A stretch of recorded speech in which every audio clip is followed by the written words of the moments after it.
तपाईहरुलाई पनि यो हिसाबमा समस्याहरू आउने गर्छ, अबाट होइन। किनकि म आज यो सानो उदाहरणले तपाईहरुलाई प्रश्न पार्ने प्रयास गर्दैछु। सबभन्दा पहिला हामीले हेर्ने कि प्रश्नमा के दिएको छ।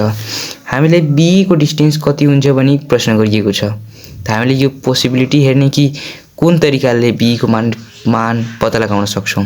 हेर्नुस् त यहाँ सी को मान दिएको छ √3 मिटर। यदि हामीले बीसी को मान दियो भने बी को मान निकाल्न सक्छौं। त बीसी यो ठूलो त्रिभुजको आधार रहेको छ। त यो आधार निकाल्नको लागि हामीले थीटा को मान पत्ता लगाउनु पर्छ। त हामीले सबभन्दा पहिला सानो त्रिभुजमा जाने, किनकि यसमा लम्ब र आधार दुवै दिएको छ।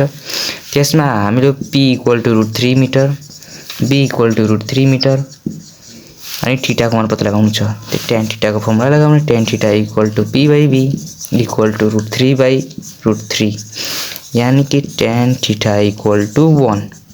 त tan थीटा को मान 1 कब हुन्छ त जब थीटा को मान 45 डिग्री हुन्छ। त हाम्रो थीटा को मान पत्ता लाग्यो।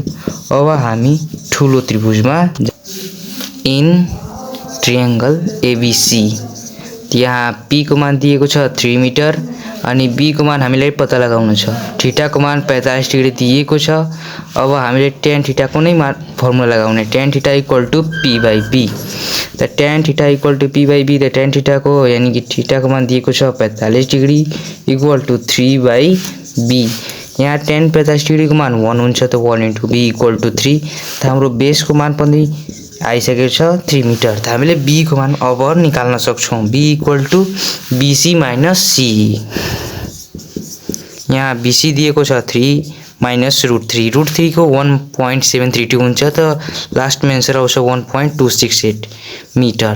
यो तपाईको रिक्वायर्ड आन्सर हो। आजका लागि यतिकै। यस्तै म्याथ्सका टिप्सहरु सिक्नको लागि हाम्रो च्यानललाई सब्स्क्राइब गरिदिनु होला। धन्यवाद।